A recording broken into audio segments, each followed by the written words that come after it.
Bald. What does that mean? I'm sorry. No hair. No on hair. their Look heads. at me. Is there some kind of a sense? I'm not sure. It's an expression. I'm not sure what the meaning of this A person is. who consults pretty much never loses Their hair.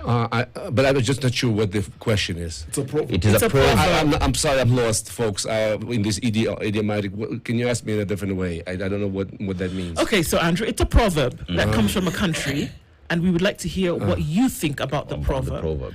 A head that consults Ah, the will consult- never go bald. I just don't know what the meaning of this Okay. proverb means. I'm Okay. sorry. I did travel to Zambia on my trip. This is my 15th country, and Zambia was on my itinerary a few weeks ago, and I actually was able to appeal to the people of Zambia to actually encourage their government to play a more muscular role in the negotiation process between Russia and Ukraine, and that led to a whole orgy of self-flagellation and self-abnegation on the part of Zambians. Who that was posted on the Zambian Broadcasting Corporation Facebook page and garnered about 8,000 likes and dislikes, and they were like, "This guy is a comedian talking about me," because Zambia was at that time going through this political crisis of having to bury a president, that they couldn't bury their president, who had to be buried in Pretoria. And so, but that led to this whole discussion of what Africa's role can and should be regarding the peace in Ukraine. Now, if to backtrack, and if I'm understanding correctly, when you say consultant, you mean political consultants.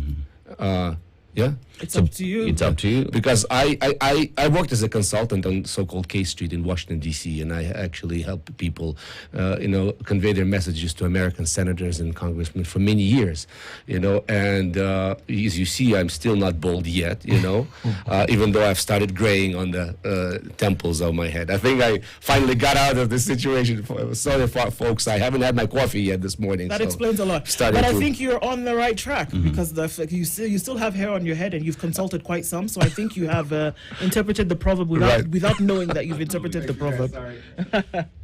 All right. So let's get into this conversation, shall we? Because we kind of give a precedent to it. Here we are, and we are saying, here we are saying that, there's certain conversations that we have following at this hour.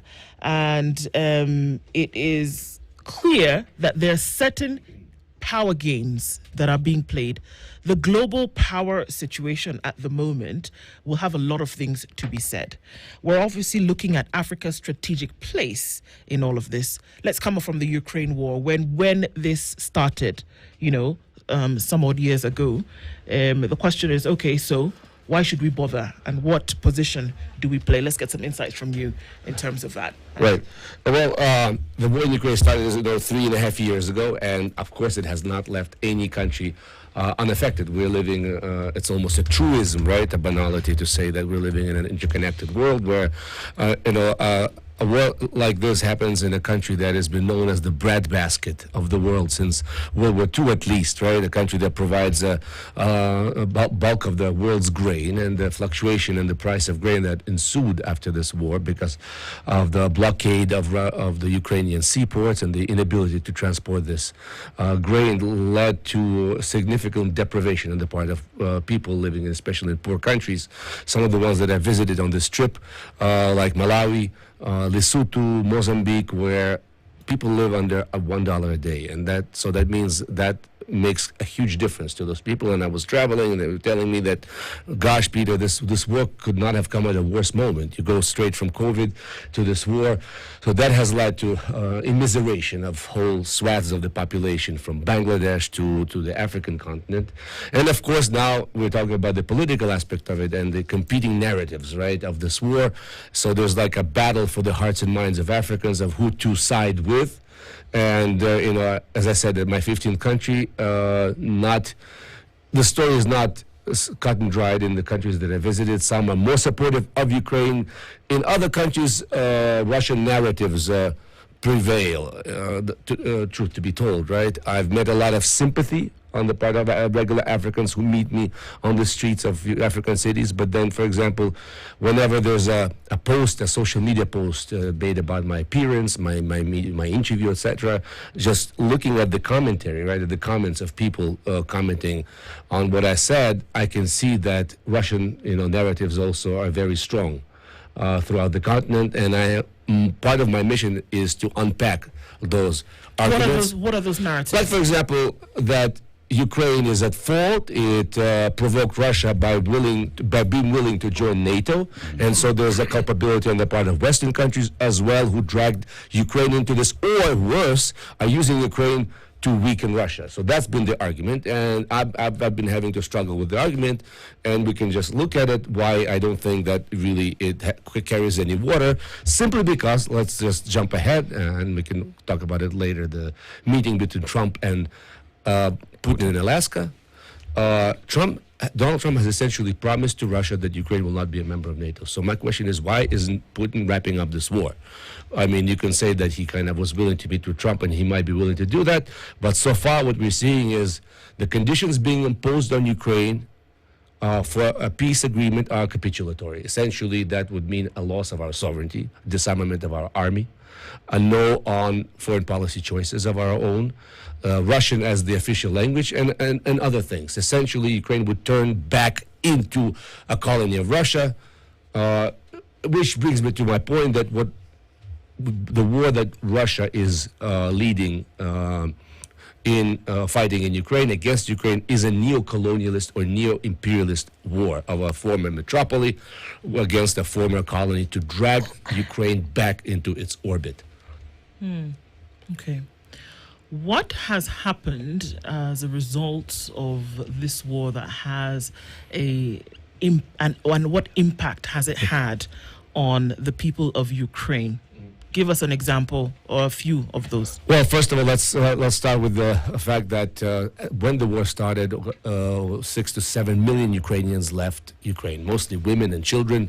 Most men of draftable age from 18 to 61 are not allowed to leave unless for a special reason. The bulk of those, up to 4 to 5 million, remain outside of Ukraine. So you think about this, it's 12% of the population, at least, if not more, depending on how you calculate what the population of Ukraine is. No one knows that figure. A lot of them are living in the occupied territories. 5 million have left, and with every day that passes, fewer and fewer of these people will return because they have put down roots outside, right? Ukraine, children are going to schools, having their friends in Germany, Poland.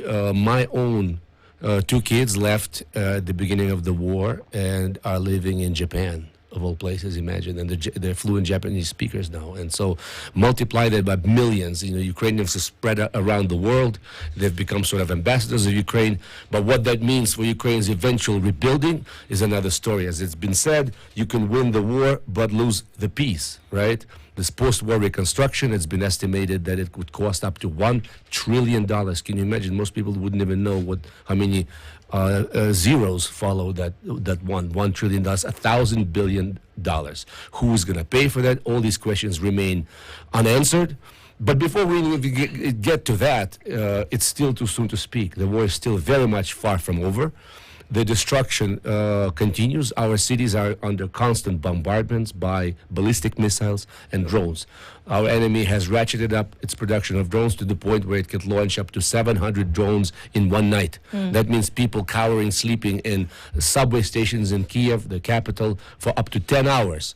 So that's sleep deprivation, that's once again psychological, psychiatric problems multiplied by millions of people having had to live in this kind of environment for 3.5 years. Constant air raids, constant air sirens, and now there's a greater chance of actually being killed in the city, in a large city such as Kiev, simply because of the number of these attacks.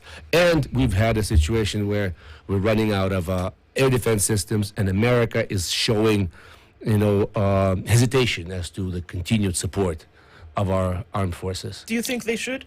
Do you think that Ukraine has an unspoken or non-spoken right to demand that there should be a little bit more care from countries like the US, for example, because they've always been non-allied to Russia? Yeah, and Ukraine was never a member of NATO, so I don't think Ukraine has a right to demand. It's always a very delicate dance, right? You have to be careful not to alienate your allies. And it happened a couple of years ago. The allies started chattering, so to speak, unhappy that Zelensky may come across as a bit too pushy. You always have to. It's a give and take, right? Ukraine's argument has been that if you don't support Ukraine, then the door will come to your doorstep. Russia will continue this aggression. Aggression will spill over your borders. And let's say, imagine Ukraine loses, how many more millions of Ukrainian refugees will spill over Europe's borders? So it's in Europe's interest to continue supporting Ukraine. And when I say Europe, actually, you make that distinction, and that's what Donald Trump has done.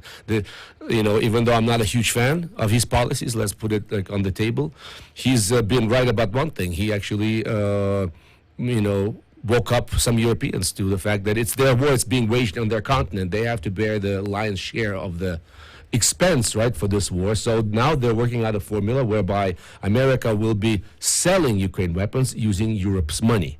So that's sort of and when you say that, yes, I mean, what's the argument on the fourth year of this war to a European taxpayer to continue carrying this humongous burden? This costs billions of dollars every month, right? There is an elegant solution to that, and it hasn't been worked out yet. There's no political will for it, but there's $300 billion, you may have heard of, Russian sovereign wealth funds frozen since the beginning of the war in European banks. It's $300 billion. That could actually be paying for all these expenses, but the European powers haven't really decided what to do about that. That would create a potentially negative, precedent for their banking system were they just to confiscate the money. So we're still kind of undecided on that score. So when you talk about the Ukraine-Russia war, and there is the argument where Russia says the expansion of NATO and the proposal by Ukraine to join NATO is a problem for Russia because it feels its security will be threatened. And one would ask, does Russia have any case when it's having this discussion with regard to Ukraine, a sovereign country, joining NATO and joining the European Union? Do they have any case on that matter? Well, I mean, whatever the case is, we can go into the specifics of it. What was said back in the 90s between, the European leaders like Helmut Kohl, the former Chancellor of Germany, and Bill Clinton, and before that, George Bush Sr. to the then President of Russia, Boris Yeltsin. You remember that name, right? And Putin claims that there was a solemn promise given to Russia that NATO would not expand to include former Soviet republics. Yes. Well, we don't have it in writing. Let's start with that. We don't. Must have been or may have been a gentleman's agreement. We don't have any proof of that. Then there's a talk that Russia was offered membership in NATO itself, and it didn't go anywhere. And who's at fault? It's kind of murky. So obviously accusations are flying and all these things, and statements that are hard to verify. But be that as it may, Putin has made successful and effective use of this argument that this is a security concern for Russia, even though on the face of it looks a little ridiculous. Russia is the world's greatest nuclear power. And so how is Ukraine an existential threat? Well, if it joins NATO, okay, but who motivated Ukrainians to want to join NATO? This happened after 2014. Let me remind you, that was the first year of Russia's aggression when the annexation of Crimea and the hostilities, the war breaking out in the east of Ukraine, the Donbass, which is my home area. And so when that happened, that's exactly when majorities of Ukrainians started voicing their desire to join NATO. Before that, it was not an issue, right? And finally, I'll say that if Putin wanted to go into Ukraine to prevent NATO expansion, he has achieved the opposite, because as a result, he got 2 new NATO members because of his hostile actions and the aggression and the scare that has spread around Europe. Finland and Sweden, as you know, for decades, neutral powers, are now members of NATO. I mean, Peter. Yes. U.S. Secretary of State Marco Rubio, and this, what I'm about to say is what actually U.S. President Donald Trump has constantly and repeatedly talked about. But just to quote Secretary of State Marco Rubio, he's emphasized that a sustainable peace would then require compromise from Ukraine and also from Russia, so that this then leaves the door open for not just a temporary ceasefire, but as an opening to now talking about lasting peace. What will that look like from Ukraine in terms of compromise? And what will it look like then coming from Russia?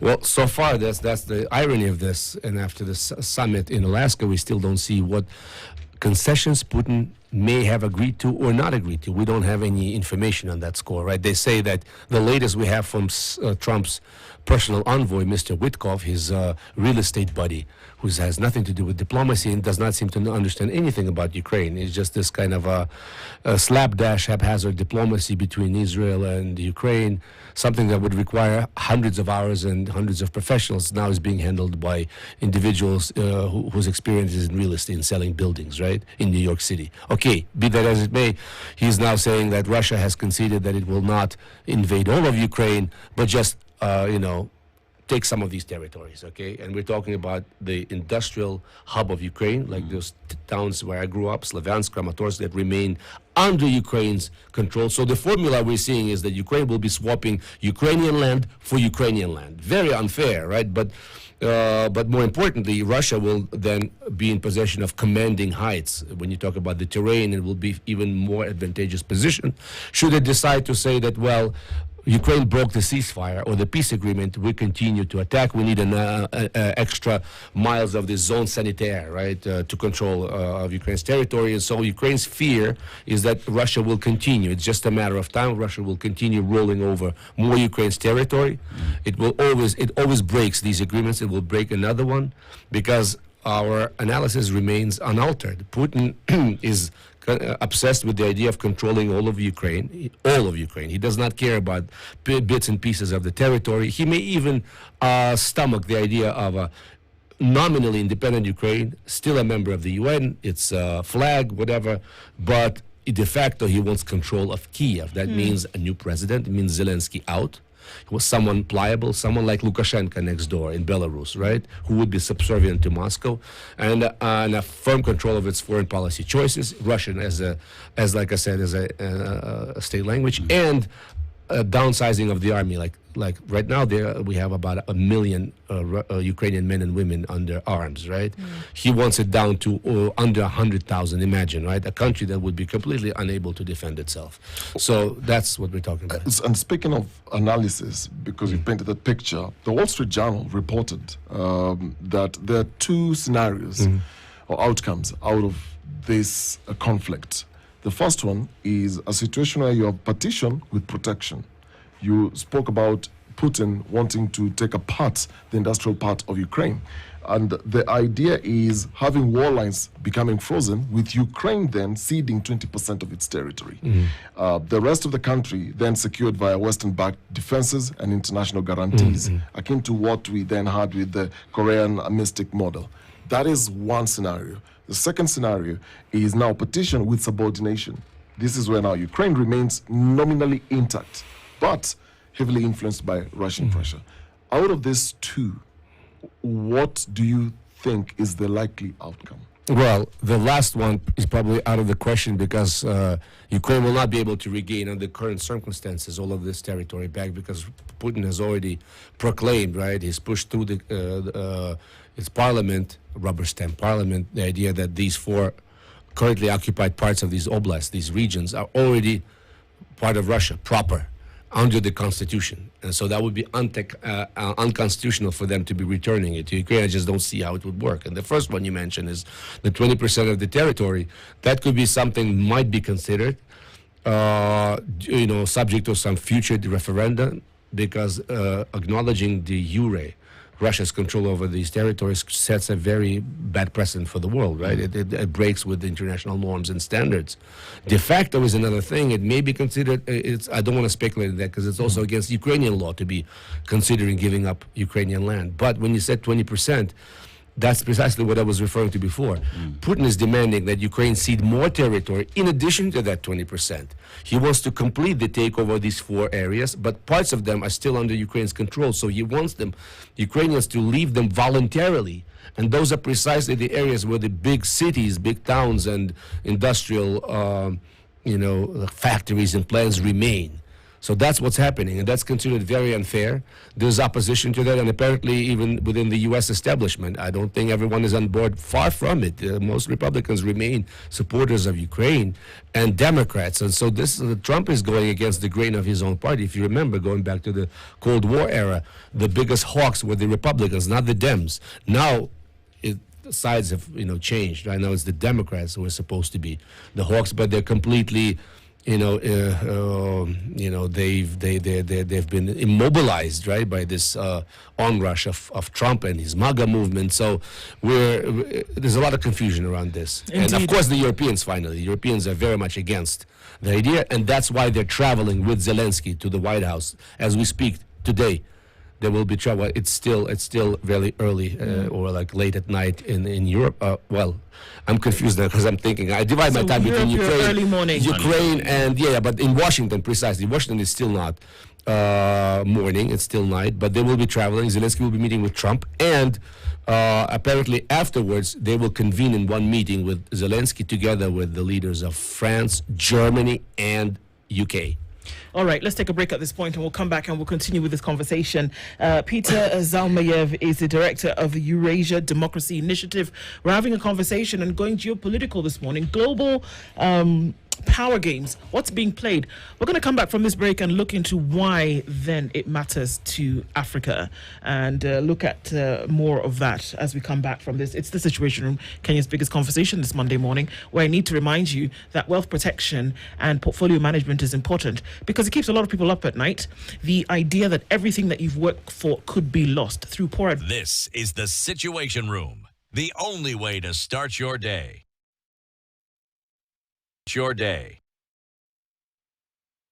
A group of 9 African leaders who went to Moscow and then Kiev the first summer of war of 2022. There was hope that Africa could make a difference. It's a continent where Russia has had strong positions, where there's a good memory of Russia back when it was the Soviet Union, helping Africans fight apartheid and gain independence. We have to remind that, folks, Ukraine was also part of the Soviet Union. It wasn't just Russia. There was no country called Russia then. It was the Soviet Union, 15 constituent parts. And that's what Zelensky reminded Cyril Ramaphosa, the president of South Africa, on his visit about, 2-3 months ago, right? Mm-hmm. You remember, in Pretoria. But it didn't go anywhere. It was just one-off. And my argument has been that, Africa, instead of being the constant recipient of, attentions, right, and aid, etc., could play a more proactive role collectively, for example. Or, for example, look at South Africa as a member of BRICS. It is a founding member of this grouping together with Brazil, Russia, China, India, right? And it's on good speaking terms with both Ukraine and with Russia. Same for Kenya. Kenya has, I think, abstained, right, from condemned the aggression. I think at some point, I think they may have been abstentions when you talk about the UN General Assembly. But Kenya plays a neutral role here, right? It hasn't taken sides necessarily. And when Mr. Lavrov, the foreign minister of Russia, attempted to come to the neighboring country, Tanzania, that's a good example. Tanzania is also neutral. They said no, but then they said no to the visit of our president, right? So, okay, neutrality is good, but then why can't we expect African countries to act more proactively? Why can't they offer themselves as a potential mediator in this? Because, look, everyone else has failed. Saudi Arabia has failed. Turkey has failed. And I think that U.S. will be failing. What might happen... I don't want to bet on the likelihood of this or that outcome, but America may just walk away from this and just put it on the shoulders of the Europeans to continue supporting Ukraine, etc. I just don't see this happening anytime soon. So that's been my argument, and conversely, Ukraine is also part of the reason why Africans are not so sure why and what this conflict is about and who to support is because Ukraine has been diplomatically not as active over the last 30 years of independence in Africa. Russia has had the upper hand. It has inherited automatically all the Soviet embassies. It has embassies in 49 countries.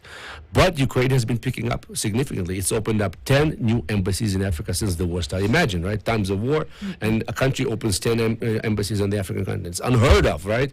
As the U.S. is considering closing down embassies. There's persistent rumors that Trump is not a lover of Africa. He doesn't care. There may be an unwinding of diplomatic diplomatic presence here on the continent. Ukraine is doing the opposite. And Is opening of embassies indicative of the idea that Ukraine then would be a lover of Africa? Not necessarily love, you mean? Yes. Not necessarily, but it's a good start, right? Where you have to do some work with people to try to convey your position, right? If you are not present, like for example Burundi, I was in Burundi just a few weeks ago. There's a Russian embassy in Burundi. There's no Ukrainian embassy in Burundi, and there's a very avowedly pro-Russian president of Burundi. Once again, you can argue about how it's natural in a situation where America is disengaging from Africa as far as like the use of soft power. It is, canceled USAID, etc. Of course, it cannot but affect quite negatively America's influence on the conflict. And so, with America's absence from the continent, the positions of countries like Russia will grow. But then the question is, will they be for the benefit? Look at what's happening in Western Africa. Several coups have been happening there, right? Overthrows of legitimate power. Western military bases have had to leave. You talk about Niger, you talk about Central African Republic, Mali. There's a pro-Russian president in Burkina Faso, Traoré, Côte d'Ivoire, etc. So some of these processes are happening, and it's going to be a matter of time to see how it plays out, whether this will play out to these countries' benefit. My position is that it may be just swapping one former colonial master, right, for a neo-colonial master, but, we'll just have to see. But Peter, Yes. you can argue, the opening of embassies may signal a start of a relationship and a strategic approach in terms of relations. From Africa, much of it has been to do with, beyond just trade, is also an exchange of certain things and all these trade deals. So Africa then finds itself being quoted by the West. We're also being quoted by China, for example, and all these are strategic relationships. Now, the new entrant beyond the US is now Russia, and all these are strategic relationships. Now, how then do you explain a situation where then Ukraine is coming in, it's opening embassies in the continent, and you're looking at what is Russia bringing, what is the US bringing, what is China then bringing, and then now you have this conflict and Africa needs to take a position. How can African states then avoid becoming pawns in a new Cold War? You're absolutely right. Ukraine has instituted this program, Grain from Ukraine. And Kenya, I think, may have been a recipient of free grain from Ukraine for some time. Then also Mozambique, Malawi, and Zambia, they are participants in that. But you cannot compare the level of engagement and capabilities, right, of someone like China that builds high-speed railways in these countries, right? I was just in Tanzania. They're extending the Dar es Salaam, Dodoma line to Burundi and Arusha. It's incredible what's happening. Ukraine is just not in that league of countries. So our appeal has been to the idea of upholding international law, how that Ukraine's failure to defend its sovereignty will lead to a really bad precedent, right, around the world, especially on the African continent, where, as you know, a lot of the countries, the borders of these countries were arbitrarily drawn by former colonial powers who didn't care about tribal identities, languages. They just looked, maybe in a drunken state sometimes, and just drew these borders arbitrarily. So that's sort of the overarching argument, that we just need to protect the sanctity of this law. That means voting your conscience at the level of the United Nations General Assembly, but then who am I to say, or anyone to say, who African countries should or should not be partners with? When I was in Namibia, it had just signed a nuclear power agreement with Russia. And, we just look at it as a sovereign country's sovereign decision. So basically, it has to be of necessity, not anything concrete, in answer to your question, a more of an abstract, overarching answer that Africans should, treasure their support, meaning like they have to understand the worth of their support and not have anyone take their support for granted. Right. Right? You can maintain a smart neutral stand, if you will. You can continue voting your conscience at the UN, and then you can still engage with these countries. Look at the example of Rwanda. Some say a one-party's rule, and a very hard rule by one man who's been in power for since 1994, over 30 years. And yet Rwanda, being in very good relations with Russia, has still voted to condemn the aggression at the United Nations. So we look at a situation where through the Russia-Ukraine war, Ukraine has gone into opening new embassies in Africa, and one would argue this is because now Ukraine sees the need of the African support as opposed to before when Africa did not matter. And an African would say, why should we matter now that you are in war? That's question number one. Number two, if we look at this war that is happening right now, there is the forays that have been made by US President Donald Trump, but we will not forget what happened at White House during that meeting with Zelensky. And even now that Zelensky is going back to White House, what exactly are we looking into achieving from that, if anything would really come out of it? To answer your first question, you absolutely agree. It's a matter of empathy. You know, the further you remove from this conflict and the different color of your skin dictate this lack of corresponding lack of empathy. Like a lot of, I say to my compatriots, I have a TV show in Ukraine. You know, like you expect the support of Africans kind of almost for granted, but then which one of you cared or knew about the Rwandan genocide? When it was happening, how many of you know when it happened, right? Do you know that there's probably more people dying in Sudan now than even in Ukraine, right? Who really cares about that, right? So this is a lot of like, you have to work with the people to understand that, you know, before they expect, they have to also show some, you know, corresponding concern and care. My hope is only that this grain from Ukraine, it's not just that, and of course there's an element of it. Why have they been opened? Precisely because Ukraine wants African support. Let's not beat around the bush. I hope that this stays without the war, after the war, the grain program stays, relations develop. So it's not just a one-off. And the second question about, yes, I was already in Africa when this meeting happened. I called it, as the SH, a shit show. Is that okay to use it on your show? Well, it's a bit late now, but oh, sorry. I have no. I mean, I'm at a loss for words to describe that meeting. And then Ramaphosa showed up. There was another. That was part 2, right? Yeah.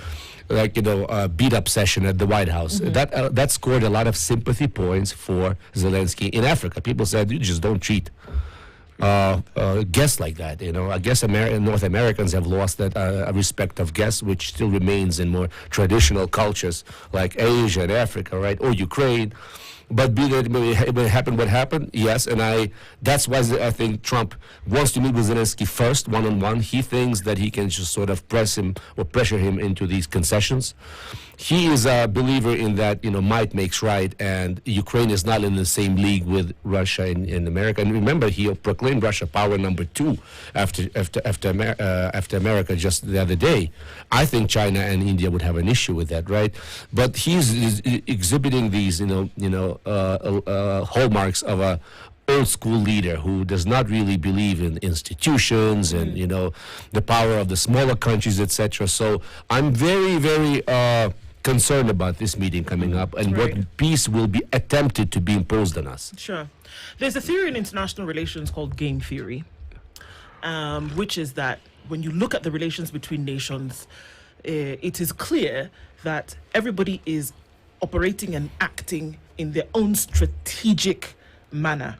That when you look at the nations that quote unquote rule the world, that you will have certain nations doing certain things within their own interest in a strategic way for a planned outcome.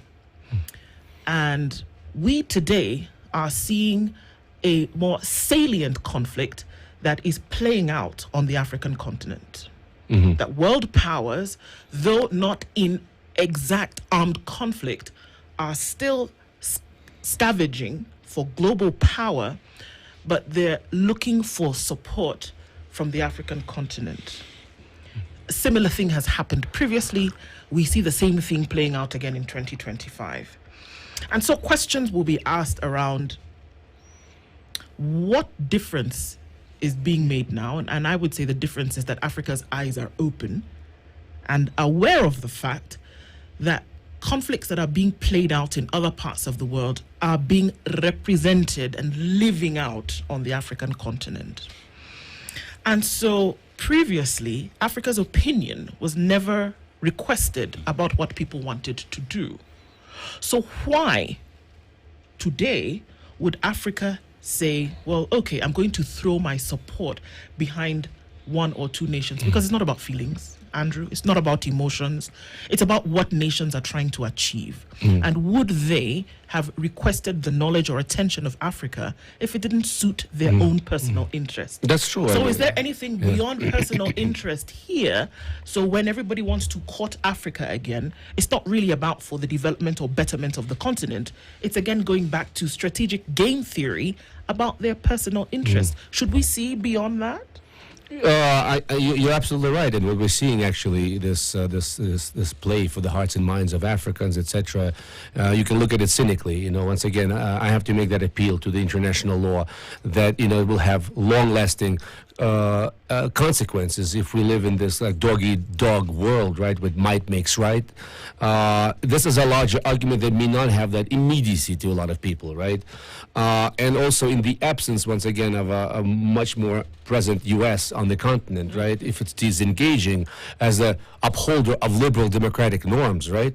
Because that's a good question. I don't think is America really the vanguard of democratic not in anymore. Africa? Not anymore, and not under this president who has actually said. Remember, I said I don't mind being a dictator for one day. He said, but I think he's showing much more lasting, tendencies to be a dictator. Right? I don't want to be hyping it up, but the discourse in America, about how Donald Trump is waging war on our institutions. So there's, as a Ukrainian American, I'm both. I'm an American as well. I can comment on that. And I met Donald Trump in 2006, riding the elevator with him for a few minutes. So I even have this idea of the man and the measure of the man.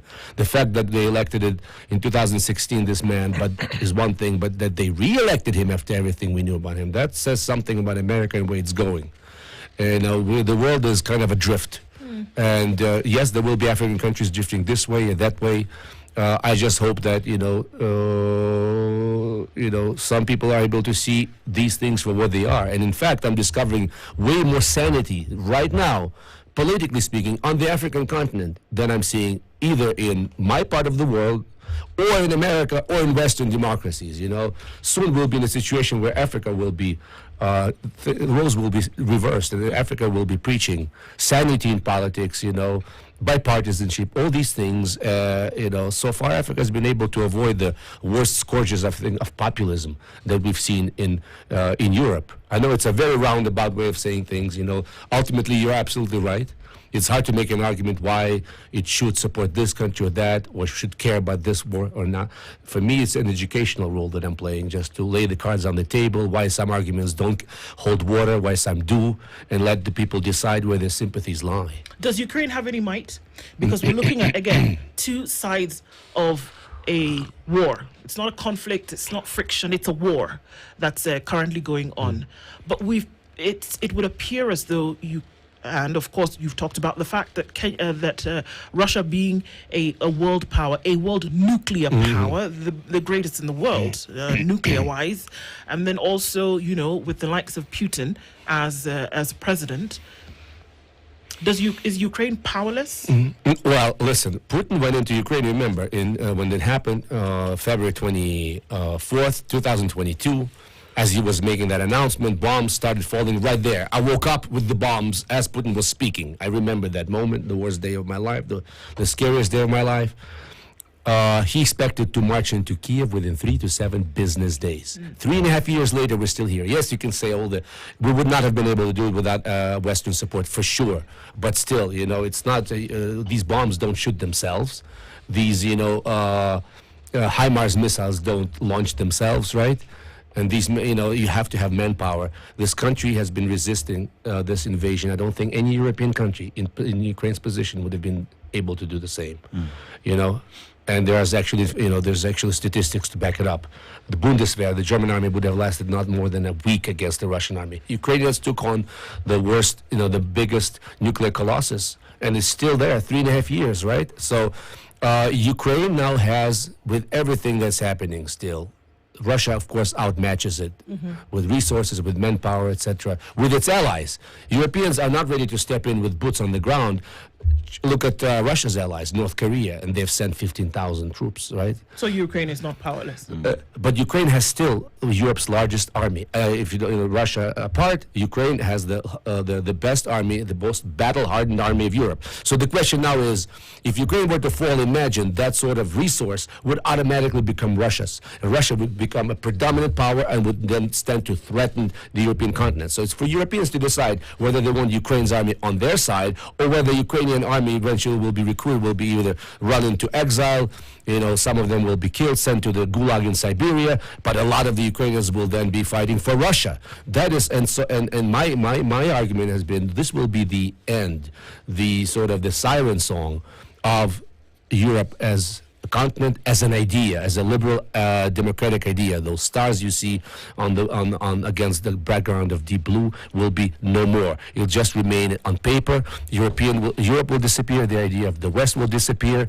Should Ukraine fall? Those are the stakes in this conflict, in my opinion. When you talk about Africa's participation in this war, pretty much, and its position, Africa has for a very long time held a position of indifference when it comes to this war. And when you talk about that and how Africa is viewed pretty much across the globe, you look at a continent that has no space or even position in the Security Council. But Kenya's position as a NATO ally is now being thrown out of the door because of its decision to work together with China, to be friends with China. And if you look at where Africa sits and its position, especially on this war, what would you want to see Africa say? Its position on Africa, on the Russia-Ukraine war? I think policy of neutrality and at least a rhetorical condemnation of this aggression, while still pursuing your economic interests with these countries, is probably the most, we think the least, but also probably the most we can expect and should expect, right? Or should, I want to stay away from the should part, the could part, okay. But you're right, you hit the nail on its head when it comes to the international law and the closest we have to the world government, and that's the Security Council of the United Nations, the executive body, right? It remains an anachronism of this post-World War order that the permanent five remain, continue to have this veto power of its decisions, right? And some of them are not very representative of the demography. Look at, Christ, I think Kenya's population is probably soon will overtake Britain. But look at Nigeria. Nigeria is probably the population of Nigeria is more than several of these permanent five, France and UK combined, right? Why is it not on the table? It's an anachronism, right? So that means the UN is also losing its legitimacy very, very, very quickly, right? So African countries should have a seat at the table. Otherwise, once again, or build their own table, or as it happened to the League of Nations, UN will be obsolete whether through this kind of unrepresentative setup or with I think Donald Trump's eventual decision. I think it's coming to that to stop financing and just to maybe even leave the United Nations. I think we're approaching that moment soon. Okay. What does it look like in the coming days from what you see? I mean, there's a meeting taking place today in a few hours. Are we looking at ceasefire in the horizon? Well, that's precisely the thing. Ukraine expected a ceasefire, but I think that after the talk between Putin and Trump is now talking about a full peace agreement. That's a trap we're walking into. That's actually Putin's wish, and that presupposes all these conditions that I just mentioned, kind of capitulatory, right?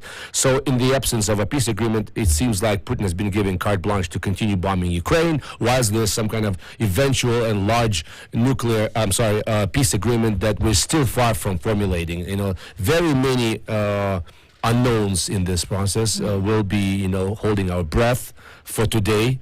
There is, I'll just leave you with that, a little tidbit that's a bit optimistic, more optimistic than anything I said so far, that they actually may have worked out some security arrangement for Ukraine, short of NATO membership, that could guarantee Ukraine's security eventually in whatever, formula they find. So I'm holding my breath. Let's see. Peter Zalmayev is the director of Eurasia Democracy Initiative, has been our guest this hour, looking into the intrigues of this global wars and Africa's strategic place in all of this between Ukraine and Russia. Thank you so much for being here this morning, Peter. Looking forward to was a pleasure. more conversations. Asante Sana. Good morning at 8 a.m. Spice up your life. This is The Situation Room. the only way to start your day.